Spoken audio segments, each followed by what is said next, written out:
Yo, what's up? I'm not making this video catering to the lowest common denominator. I'm making this video because I actually think I have something to say. What a concept! There's a controversy right now between Freelee, Durianrider, and a much younger woman called Tana Mongeau. When I make videos, I try not to make something that just is interesting today and for the next 2 weeks. I try to make a video that's still really about something meaningful if you're going to look back on this 5 years from now, 10 years from now. If I myself am going to come back and look at this 5 years from now, 10 years from now. So let's break it down. There's a meaningful aspect to this, and there's a meaningless aspect of this. The meaningless thing is there's a much younger woman named Tana Mongeau. She is 17 years old, and like myself, she has been very successful on the internet despite having a name that's impossible to pronounce and impossible to spell. Shout out to you, Tana. You and me, we're in the brethren of people with names that are impossible to spell. And hey, the advantage is it's really easy to find me on Google. Put my name into Google, you ain't going to get 10 other guys with this name. Oh boy. So yeah, we're winning.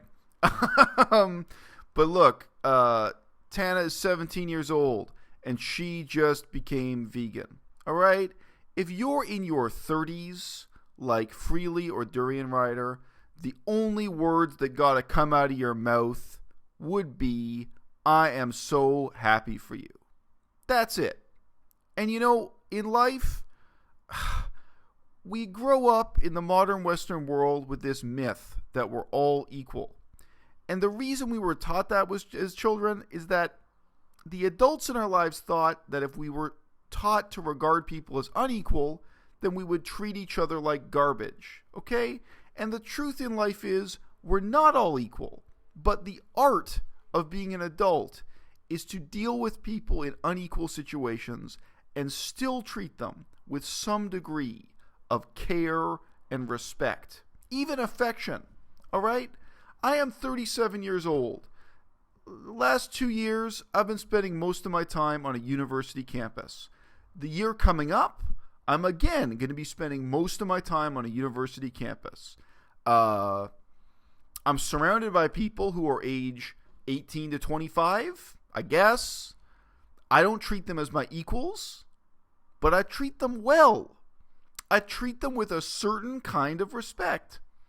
And you know what? If someone who's 17 years old is slightly crass talking, is slightly out of line, I don't treat that the same as a 35-year-old man. I don't. Especially when there's nothing violent about it, there's nothing dangerous about it, there's no reason to be concerned. I don't. Yeah, I mean, if an 18-year-old is making death threats, that's another story.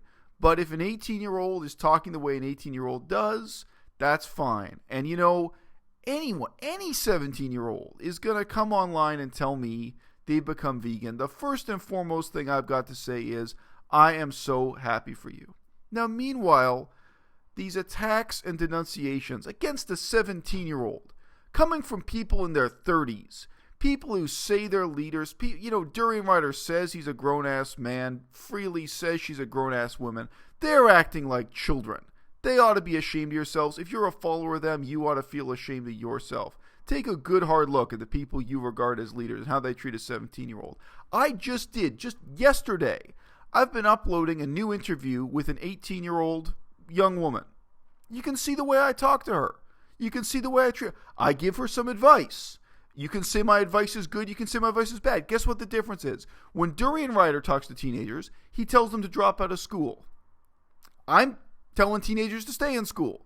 When Gary Yourofsky talks to teenagers, he's encouraging them to get into violent activism.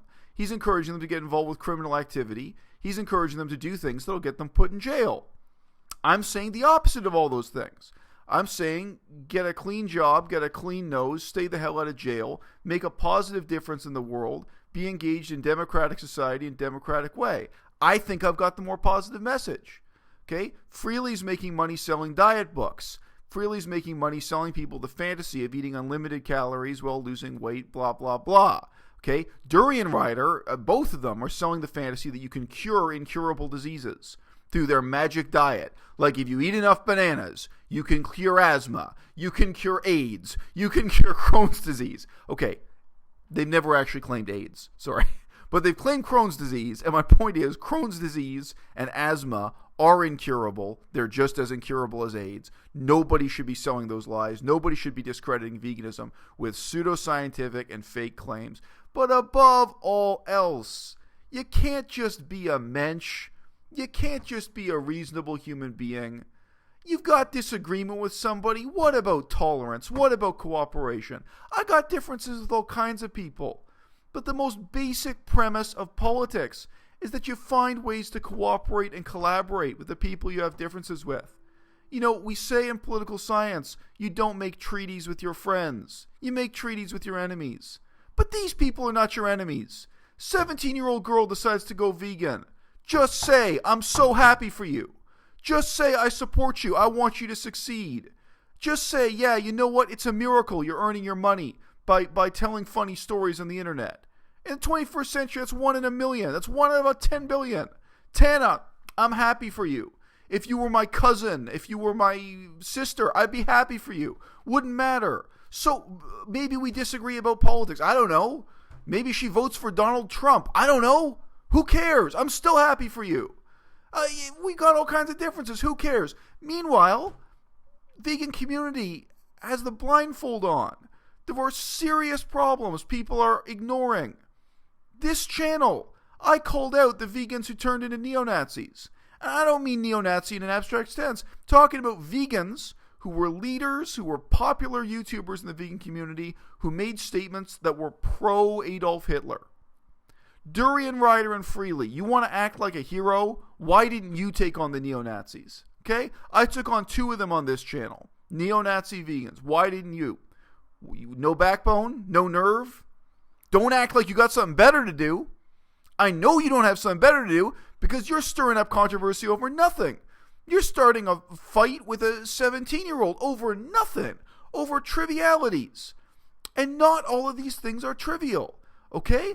I just uploaded a really substantive critique of Gary Yourofsky, opened a lot of people's eyes, pointing out that this guy endorses violence. Okay? Yeah, whether you're 18 or 35, if you're actually telling people, if you're encouraging people to get out a gun and hold someone else at gunpoint, yeah, there are hard limits to tolerance. I draw the line. I'm encouraging people to have a tolerant and open-minded attitude and make friends. I'm also encouraging people to be honest with themselves and honest with others about what the hard lines are. Yes, neo-Nazis, people who make excuses for the Holocaust, people who are pro-Adolf Hitler, sure, there's a hard line. They're on the other side of that line. And I got no tolerance for them. That's beyond the pale. Then there's no compromise anymore. People who are out there encouraging violence, whether it's, breaking and entering, holding people at gunpoint, murder, torture. I wish I was joking. Watch the 2 videos I just put up about Gary Yourofsky. This stuff is nuts. It's going on in the vegan community. Freelee, Durianrider, you think you're such tough guys? Why don't you take on Gary Yourofsky? I can say it to anyone. Bite-sized vegan, unnatural vegan. You want to show how hard and edgy you are? You want to show how critical your minds are? Why don't you take on those hard issues? Okay? Why am I the guy who ended up doing it? Okay? And I get an avalanche of fan mail from people, on the one hand, who say, wow, thank you so much for saying the truth. I didn't know about this. But also, I get fan mail from people who said, you know what? I did know about this, but I was kidding myself. I was asleep. It was right in front of my eyes and I was ignoring it. Okay? We're ignoring the real problems while creating fights over nothing. All right? Tana Mongeau, I'm so happy you're vegan. If you wear too much makeup, that ain't my place to say. A man in his 30s, I would never say that to a 17-year-old. Doesn't matter if you're my sister or my cousin. Not my place to say. Much less would I start a fight in public or on the internet about it. Ridiculous. They're hollow insults, blah, blah, blah. Shame on you. If you've got nothing better to do than come on the internet and start a fight and insult and denigrate somebody because they're wearing too much makeup. All y'all wear too much makeup. I don't have a single video wearing makeup on here. Anyone who comes to my channel, I don't think you're coming for my pretty face. Okay? I hope you're coming to hear real talk, because that's all I got to give. No special effects, no intro, no outro. Real talk. Hit me up.